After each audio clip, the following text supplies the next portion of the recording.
नमस्कार. आज जागतिक कर्करोग दिनानिमित्त आपण जाणून घेऊ की असा कुठला स्कॅन आहे की ज्याच्यामुळे कॅन्सरच्या उपचारांमध्ये क्रांती आलेली आहे. हा आहे पेट स्कॅन.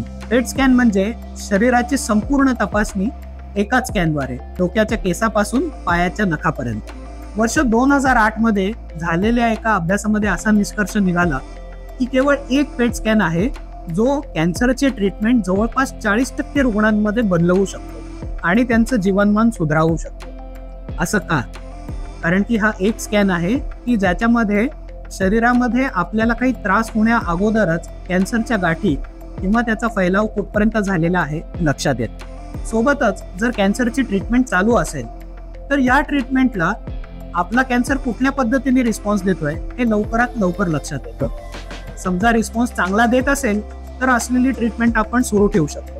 समजा रिस्पॉन्स व्यवस्थित नसेल तर आपण कॅन्सरची ट्रीटमेंट बदलून त्याच्यामध्ये चांगल्या रीतीने आणखीन आपण उपचार करू शकतो. बहुत करून हे बघण्यात आलेलं आहे की ट्रीटमेंट करणाऱ्या डॉक्टरांनी सांगितल्यानंतरही रुग्ण लवकर स्कॅन करून घेण्याला टाळाटाळ करतात. बऱ्याचदा त्याच्या मागे आपली दुर्लक्ष असते की मला काही आता त्रास वाटत नाहीये तर स्कॅन करण्याची घाई कशाला, किंवा उगाच स्कॅन मध्ये जाण्याविषयीची भीती एक मनामध्ये असते. तर या कॅन्सर दिनी मी तुम्हाला हे सांगेन, उठू नको, मातू नको, हाती तंबाखू धरू नको आणि स्कॅन करण्यासाठी टाळाटाळ करू नको. धन्यवाद.